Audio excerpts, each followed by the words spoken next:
everyone. Welcome to Nature and Science Podcast, where science does care what you believe. I'm your host, Don Murphy.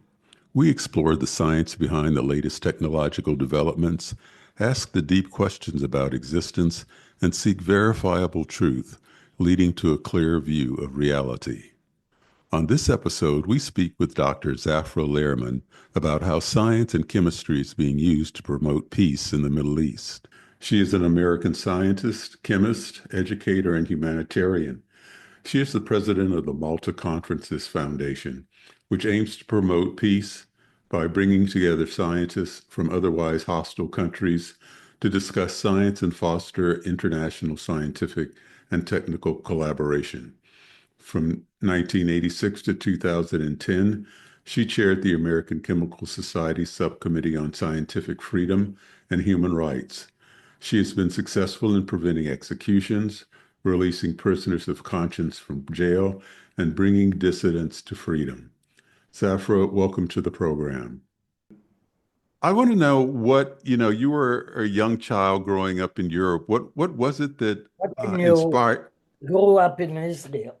In Israel, that's I'm an right. Israeli. So what was it there that inspired you to love chemistry and to love science? Did you have an epiphany as a young child?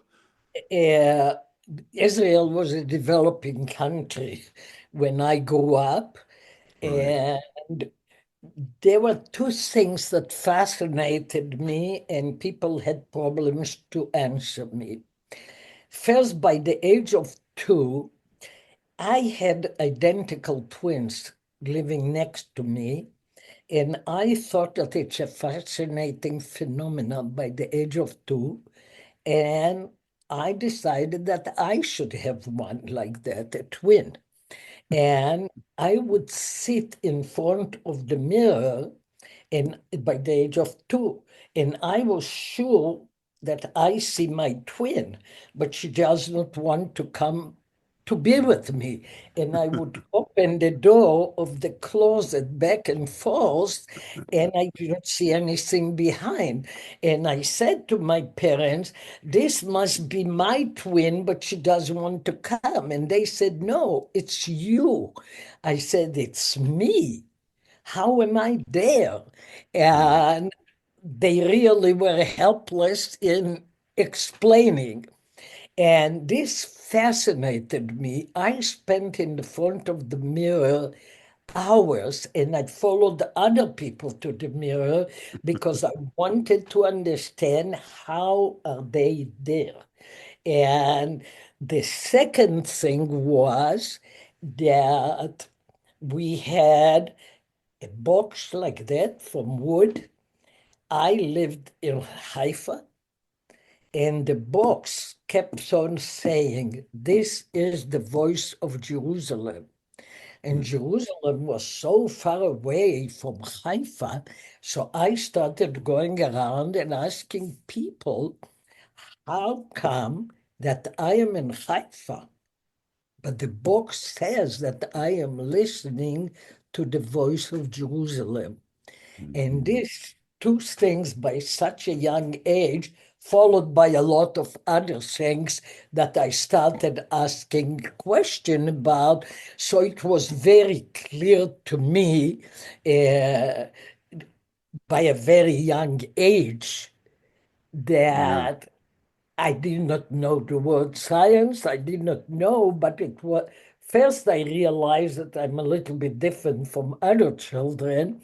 sure. And then by the age of 7, I was in 3rd grade, and our teacher was sick.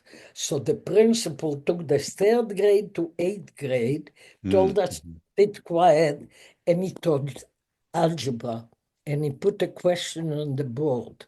And I was 7 years old. I was a year younger because I graduated from kindergarten in one day. This is another story. So I was a year younger. So he put a question and he said, I want somebody to come to the blackboard and solve it. And when nobody came, I raised my hand from sitting on the floor and I said, I can solve it.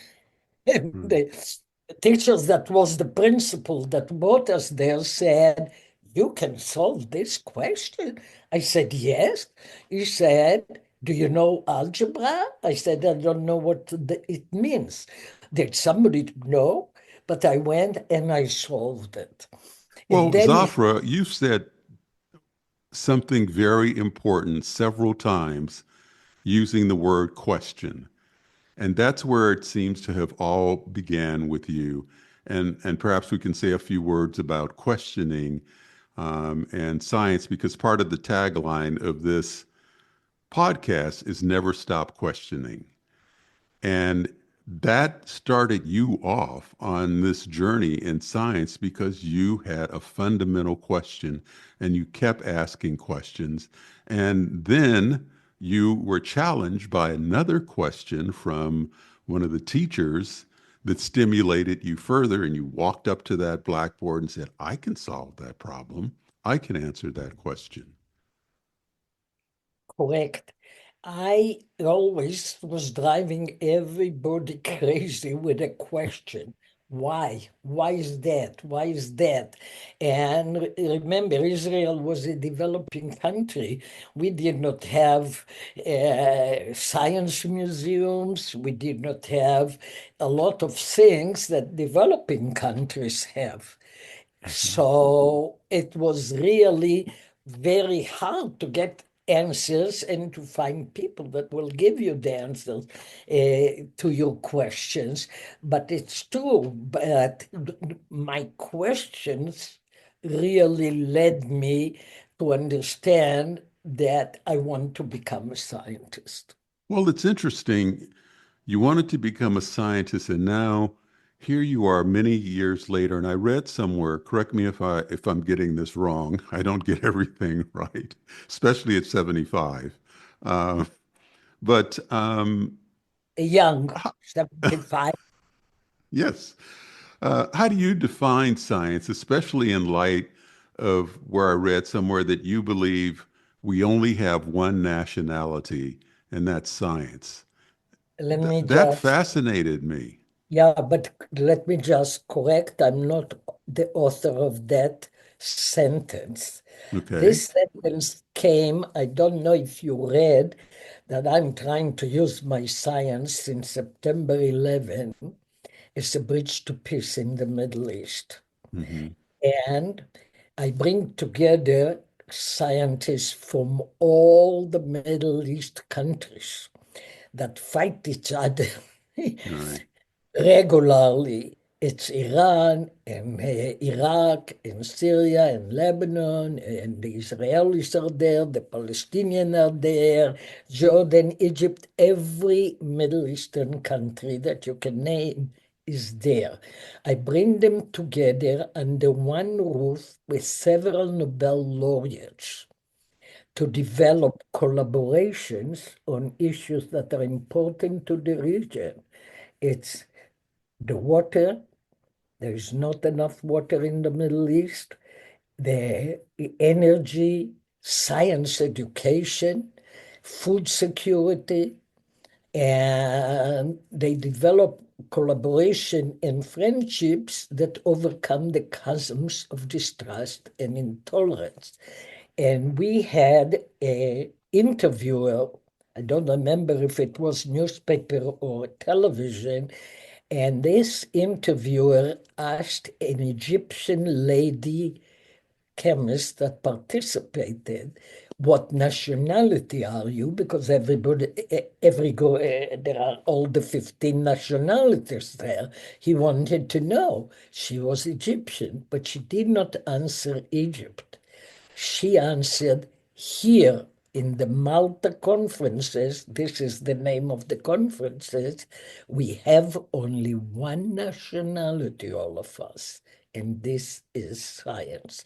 And I have to give the credit for this sentence to Zafra Award that said it in the Malta Conference. What do you Since think that then, we are means? all using it. What do you think that means? I mean, if I say that to someone, you, one of my listeners or someone on the street or in a classroom or in seminars that I somehow conduct, we'd have quite a discussion around that statement.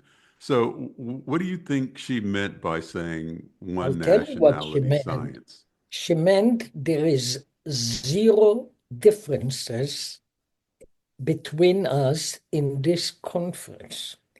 We all believe in the same things. We all come from the same background. It does not matter how the British divided the land in the Middle East, because the nature does not recognize these lines that the British put on the map, because the water aqueducts don't know when one country starts and another ends. They go through a lot of countries, and you must solve problems together, because all these lines are very artificial, put there mainly by the British.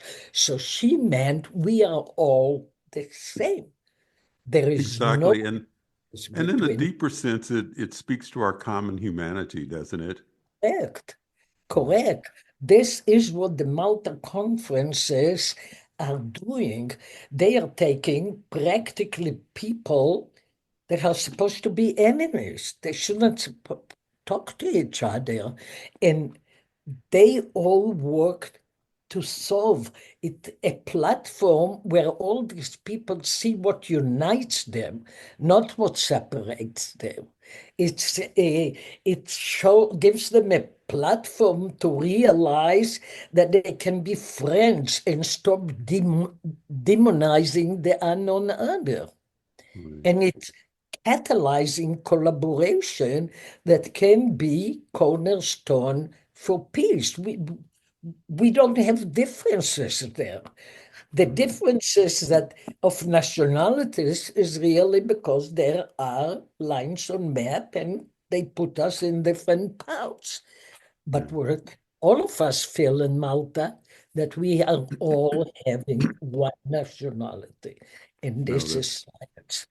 As that I is like to absolutely. say, and it's in my book that was published in 2024. Let me make a pitch for the book because it's a call for action. It's titled Human Rights and Peace, a Personal Odyssey, but it describes there my creative way of teaching science that was successful all over the world with underprivileged students. And then it describes my work on human rights and peace through the Malta conferences. Well, And if that's you be in a conference like that, the last day you will see the tears and the hugging and kissing of people saying goodbye, and because they know that they will not see each other till the next conference, if everybody will still be invited, you would think that you are seeing the goodbye in a family reunion. It's you know, family reunion. People uh, hug and kiss. Doesn't matter the nationality, that the lines of the map force them to call themselves, because we are all the same. well, that is And beautiful work that you're doing, and it's exemplary. Let's circle back to your love for chemistry and science in general. Um, and we talked about your sense of questioning from a very young age, and your work, of course, with young people that you were just mentioning is absolutely exemplary. So, what led you to become so worked with passionate about? homeless kids too. I'm sorry. I worked with homeless kids too Yeah, that and were homeless very kids. So, what successful. led you to become so passionate about sharing science and helping youth to think critically? What was it in your soul, in your being as a human being that led you to say, I really need to share this information and cultivate an understanding of science and chemistry with young children and even with the homeless? I'd love to hear how you came to that. It probably has to do with the values instilled with me growing up in Israel and by my parents. I'll give you an example. When I was 6 years old, from my birthday, I woke up and I had a letter from my father. I could read already because I was in school. I was second grade. And there was a letter from my father for my birthday. And he put it in my shoe. And the letter said, "Today you are 6 years old. As a present, I give you this amount of money. You will divide it to three. 1/3 you will donate to all the orphans that were left from the Holocaust and don't have parents. You will donate to help them. The other 1/3 you will give to the National Fund that builds trees in this arid land. And 1/3 you can do what you want." And when you grow up from the age of 6 like that, you get different values. So I always knew that I came to this planet to leave it a better place than I found it. And I could not stand the fact that we had a huge population left out of the scientific world Yes. just because they were born to different parents or they live in different districts and they cannot get what people that live in another part are getting. And I said, I have to prove that they can be second to none. Not only that they can be as good, that many of them can be second to none.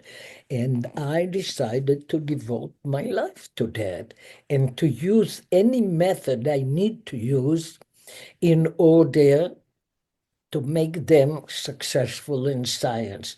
As I'm quoted even by His Royal Highness Prince Hassan of Jordan, whom I know well, from the Malta Conferences. He likes to quote me in lectures that I always say that my tenet in life is that science education is a human rights that belongs to all. No, It's a human right. And that's therefore, really beautiful because it really means that when you have an understanding of science, and on this show, on this podcast, I say what we're doing is seeking truth and understanding. And so when you understand science in that context, it becomes, critical. It should be a human right because you're teaching people how to think critically and how to seek the truth and how to verify that truth, not just for someone to tell you that something's true, but you learn from the way I understand your teaching how to actually verify that truth as well, because that's part of what scientists do. if you hear my students, they like to make we have a website, YouTube with the projects that the student do, but the student like to imitate me with my accent. That 10 times in the class, I would say the most important thing is critical thinking. They emphasize this I love it. critical thinking. And let me tell you, my students are very successful. If they are in Hollywood and if they are in the media, and they always tell me, I have students working with me from Northwestern on the Malta Conference, and they said we had never seen a professor that graduates of 40 years ago, 30, are all still coming to see you. And they all say we owe our success to the critical thinking Critical we thinking. learned in your classes.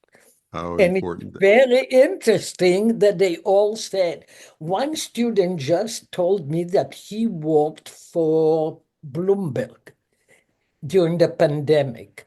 and he's in communication. And Bloomberg said, listen, it looks like it's not communicated right, the issue of COVID. And we must find a way to communicate it in a way that it will talk to students. Can somebody communicate it in a more creative way? And he said, yes, I learned how to do it. I produced a lot of this kind of videos. And he said that he used this knowledge that he learned in my classes in order to do it for Bloomberg, and it was very successful. He just told it to me last week because he came to the ceremony where I received the International Advocate for Peace Award. Yeah, And congratulations on that, by the way. thank you very much. You know, it's a piece that Bishop Tutu received, Bill Clinton, Jimmy Carter, so it's a good company. Right. It is good company. Well, let's do something fun. You worked in isotopes and with isotopes. And so a lot of my listeners have no idea what an isotope is. And in communicating, and I even read as I was reading your background that that's always a challenge when people ask you, well, what is an isotope? And how do you explain that? Could you take just a minute and communicate to someone that may not understand, like hydrogen, there are isotopes of hydrogen and many other elements. What is an isotope? Okay. Uh, Everybody knows the periodic table where we have all the elements there. What puts them where they are? Why are they here in the place? What puts them there is the number of electrons or protons they have. So let's see first what is an atom. Atom is a very, very small particle. The word atom comes from the word atomos. That means you cannot cut it anymore. Today we can, but by the time they came with this name, the atom was the smallest particle known. But the atom by itself, what is it? It has a nucleus in the middle that has most of the mass, the weight of the atom. In this nucleus, there are two particles. One is called proton, that is positively charged, and one is called neutron, and they have both the same mass. I'll use the word weight that people understand better, have the same weight, both the neutron and the proton. And this determines the weight or the mass of the atom. But the atom is really neutral. As you know, you are made up of atoms. You're neutral. You're not being attractive to some charge. It's neutral because there are electrons that are going around in orbitals around the nucleus. Now, the number of electrons that are negatively charged is exactly equal to the number of protons. But the electrons compared to the proton or the neutron's mass or weight is very negligible. It doesn't add much to the weight of the atom or the mass of the atom. So if we talk about carbon, for example, we call it carbon 12. Why is it 12? It has atomic weight or mass of 12 because it has 6 proton and 6 neutron. It has 6 electrons too to keep it neutral, but the weight of the mass comes from the proton and the neutron. But there are other carbons in nature. There is a carbon 13, for example. What is carbon 13? It has 1 more neutron. It does not affect the character and the reaction of the carbon because the electron and the protons are the same. It just affects the mass, the weight. A carbon that you probably heard about is carbon-14, that is radioactive. Now, what is carbon-14? Carbon-14 has 6 protons, 6 electrons, like every carbon, but it has 8 neutrons, 2 more than the protons. Therefore, if you take 8 neutrons and 6 protons together, it's 14. Now, it's radioactive. What does it mean?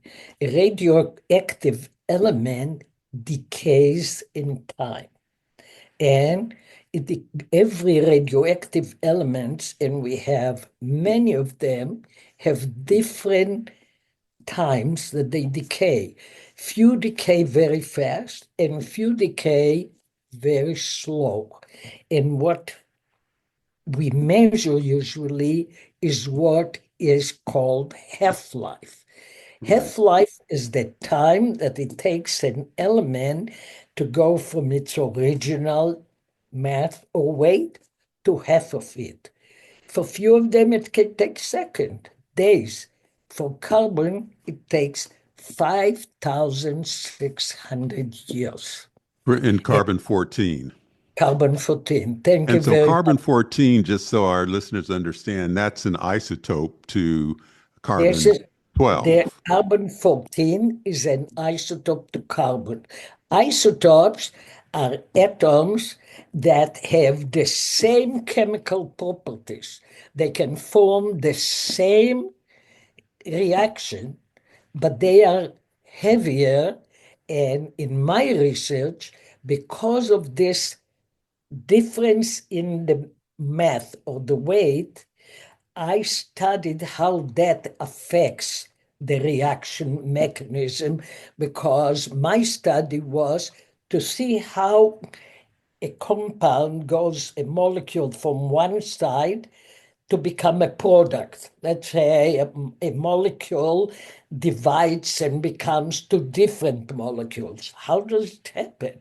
The isotope effect measures the difference in the rate of the reaction between one isotope and another isotope. And there is a difference in the rate.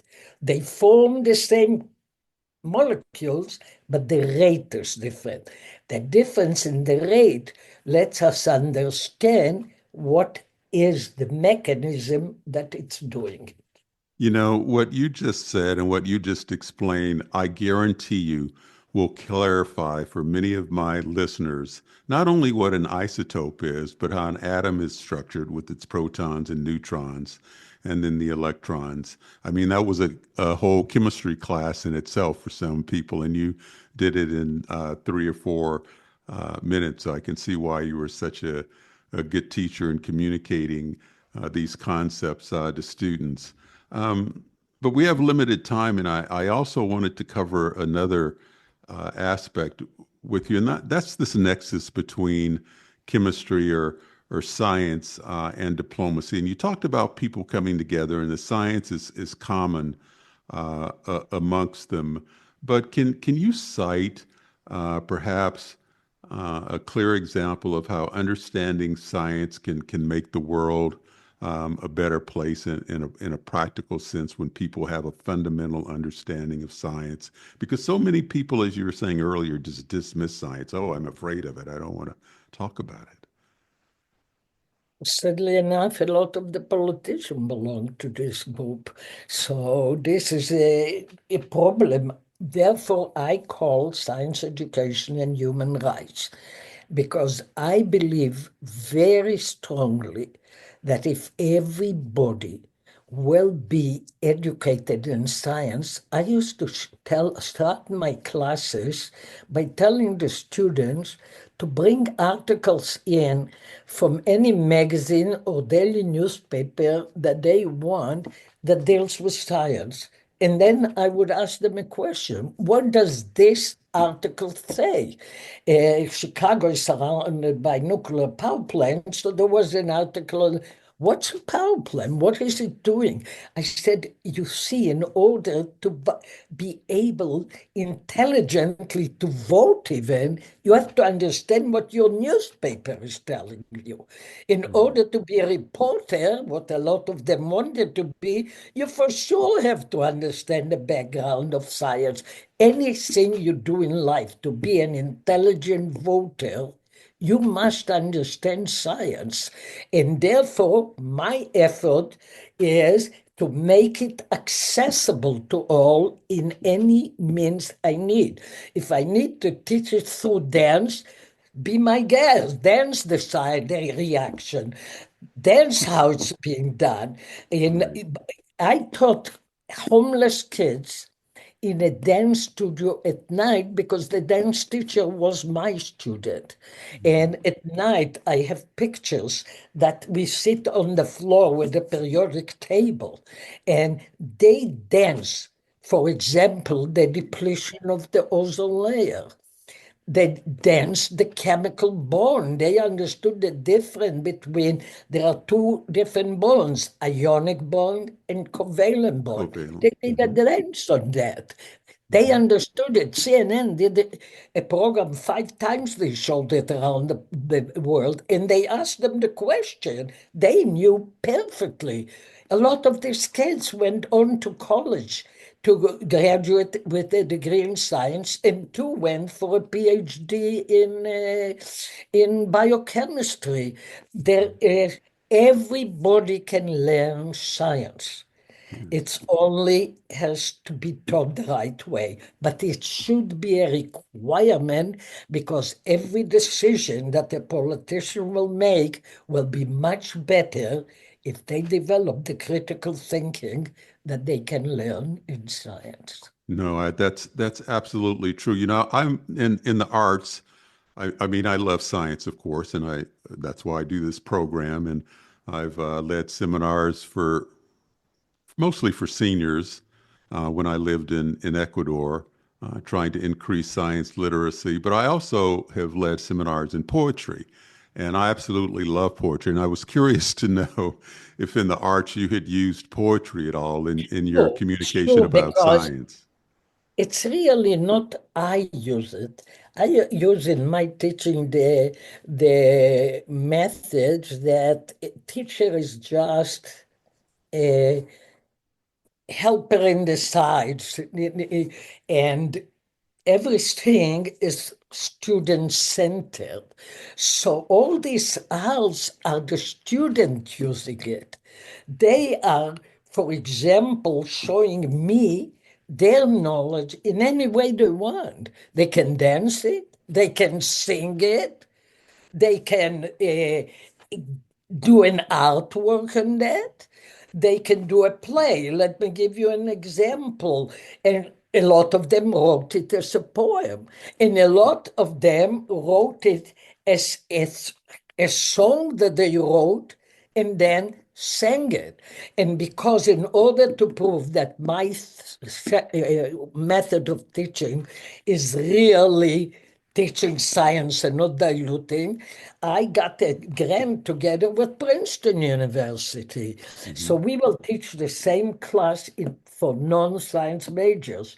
And it was titled From Ozone to Oil Spill, Chemistry, the Environment, and You.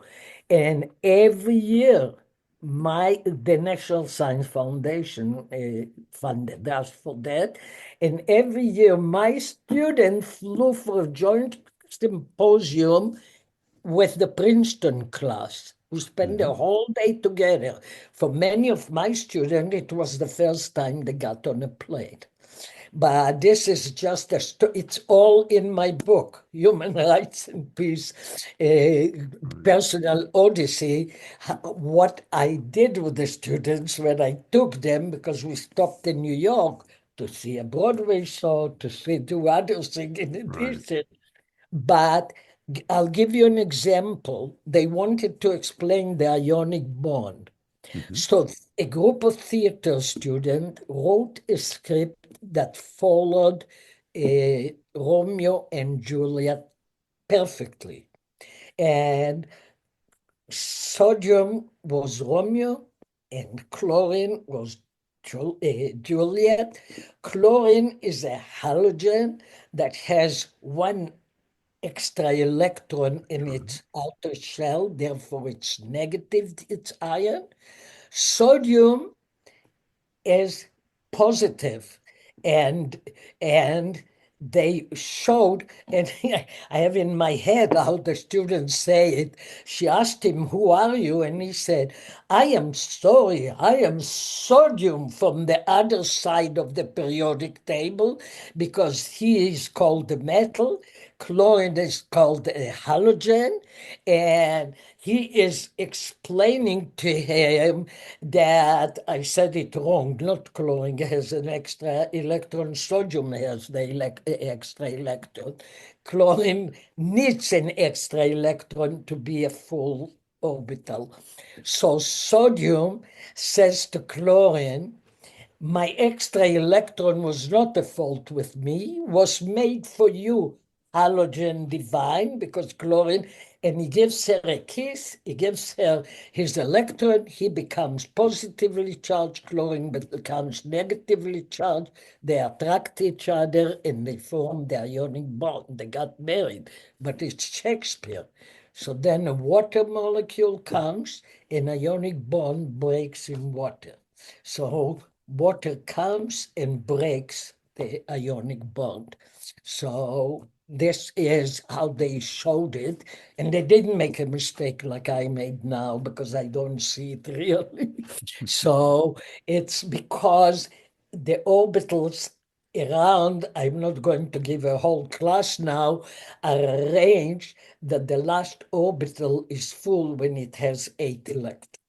That's correct. When it No, finished 8, it goes to another orbital.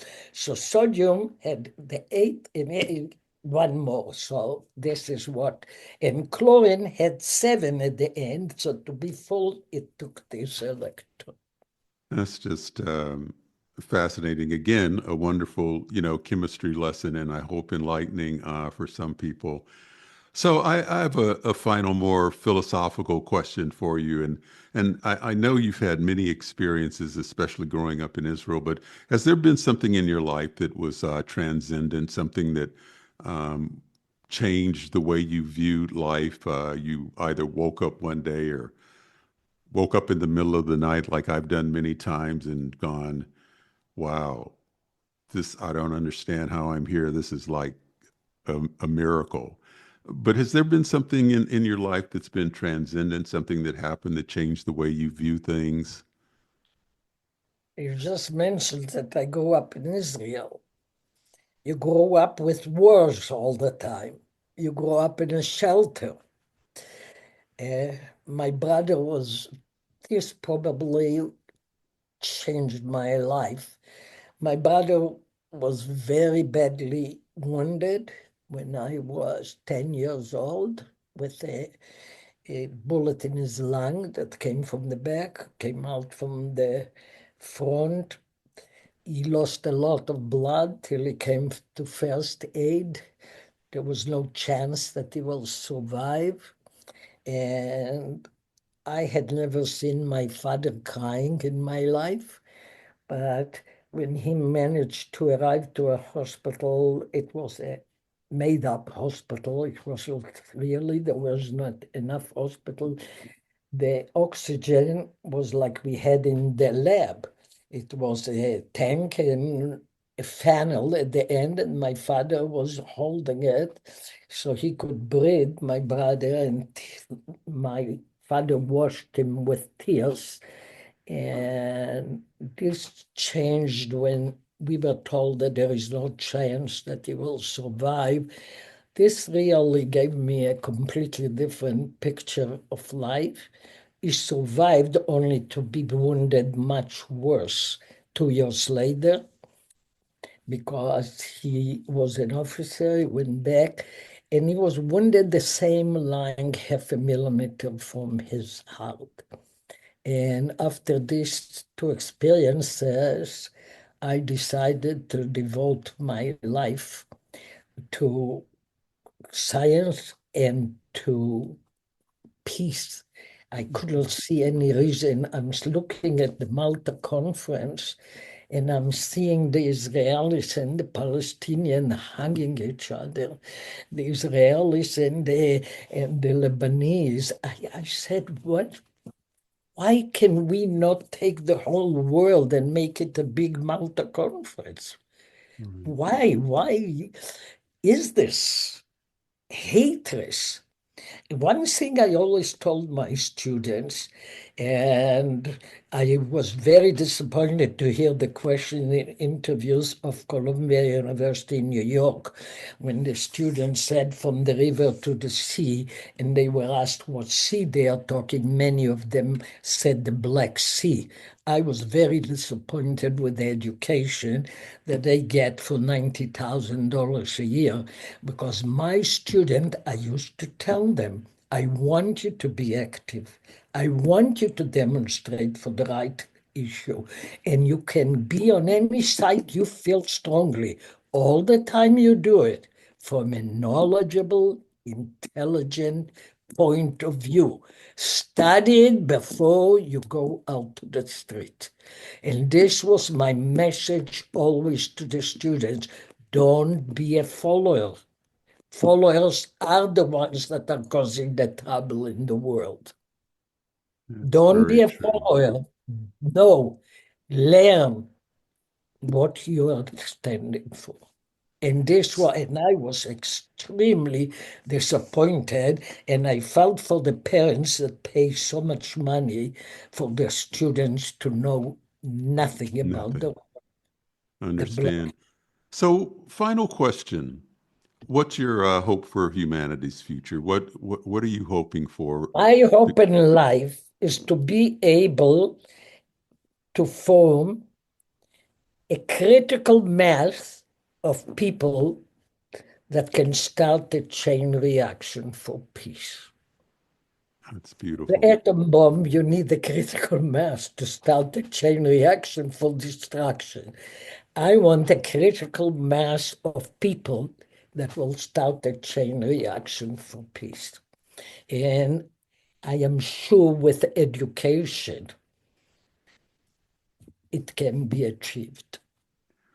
Well, Zafra, that's a beautiful place to leave it, and that's my hope for the future as well. I once had a dream where there were 1 million people surrounding those borders, where there was a war, all holding hands for peace and saying we are not going to leave until peace prevails. And that's my hope for the future, and I join you in that. And thank you for joining me on Nature and Science podcast, Zafra. This has been a wonderful conversation, and I deeply appreciate it. Thank you very much. Hope to meet you in person. I hope so too. Let's stay in touch because I think we're on the same wavelength in our hope for the future. So I will certainly let you know when this podcast is live, and I'll continue to send emails to you and communicate to you about what my work to stimulate science literacy in society, and I'm trying my best to do it in all populations. And I again commend you for the work that you're doing worldwide. Thank you, Zafra. I really appreciate it. Thank you very much, Dan, and hope to see you in person. Have a wonderful weekend, Zafra. Thank you. Bye. Bye-bye. What great work Zafra's doing. I hope you all enjoyed this episode, and maybe we can all embrace our common humanity rather than seeing each one as the other. I hope that you will join me in working towards peace among humanity.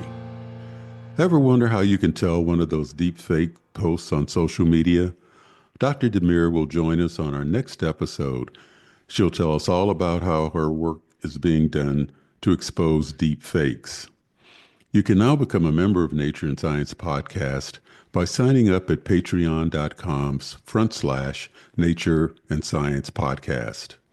Become an inaugural member and receive a free Nature and Science Podcast coffee mug. Don't forget to hit that like button and leave a comment. As always, stay safe, share happiness, and remember, never stop questioning. Curiosity has its own reason for existing.